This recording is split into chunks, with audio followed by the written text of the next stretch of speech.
عالم صلی اللہ علیہ وسلم آپ کے ارد گرد مال کا ڈھیر لگا تھا، حضور مال تقسیم کر رہے تھے کہ آپ کی نظر دور اٹھی، ایک عورت آ رہی ہے۔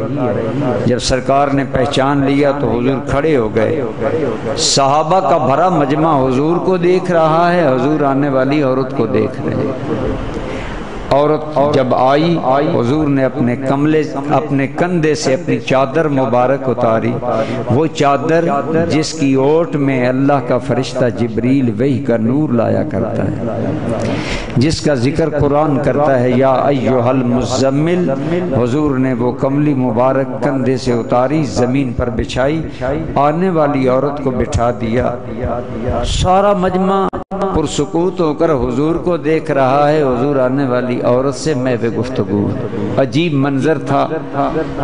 تھوڑی دیر کے بعد سرکار نے انہیں مال و دولت سے نوازا اور دور تک الوداع کرنے کے لیے تشریف لے گئے۔ لوگ حیران تھے کہ یہ کون عورت ہے جسے اتنا پروٹوکول دیا گیا، اتنا احترام دیا گیا کہ نبیوں کے سلطان اس کے احترام کے لیے کھڑے ہو گئے اور آگے تشریف لے گئے۔ بڑے صحابہ کرام نے بتایا کہ اے نوخیز لوگوں، زبان سے کوئی بات نہ نکالنا، یہ عام عورت نہیں ہے، ھذہ امہ من الرضاع، یہ سرکار کی رضائی ماں حلیمہ سعدیہ جا رہی ہے۔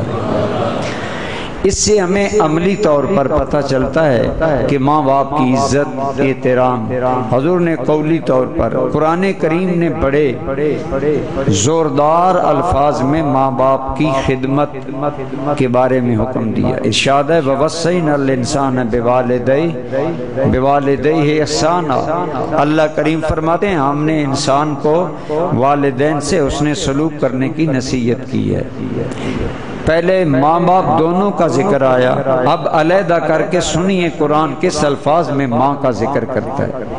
آج ہمارے وہ بچے جو تعلیم یافتہ ہونے یا ماڈرن ہونے کی وجہ سے سادہ ماں باپ کی عزت نہیں کرتے، دیہاتی ماں باپ کو نظر انداز کرتے ہیں، وہ سنیں ماں کا مقام قرآن نے کن الفاظ میں بیان کیا۔ فرمایا حملتہ امہ کرہن، ہم نے اس لیے انسان کو ماں باپ کے بارے میں اچھی نصیحت کی ہے کہ اس کی ماں نے بچے کے لیے بڑے درد اٹھائے، بڑے بوجھ اٹھائے ہیں، ووضعتہ کرہا، اور بڑے دردوں کے ساتھ پھر تیری انسان کی پیدائش کی، وحملہ وفصالہ ثلاثون شہرا، اور تیری ماں تیرے حمل اور تیرے دودھ چھڑانے کی مشکلات کے مراحل سے 30 ماہ تک گزرتی رہی۔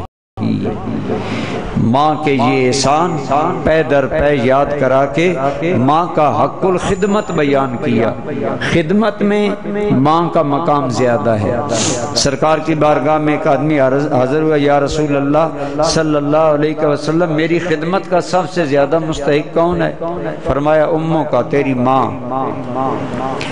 یا رسول اللہ ثم، پھر فرمایا تیری ماں۔ ثم یا رسول اللہ کا، پھر فرمایا تیری ماں۔ ثم یا رسول اللہ، پھر کون؟ چوتھی جگہ جا کر باپ کا نام لیا، فرمایا ابو کا، تیرا باپ۔ علماء نے فرمایا خدمت میں ماں کا حق باپ سے اس لیے زیادہ ہے کہ بچے کے پیدا کرنے میں ماں نے مشکلات زیادہ اٹھائی ہیں، اولاد کے پیدا کرنے میں ماں نے مشکلات زیادہ اٹھائی ہیں، لیکن اس کا یہ مطلب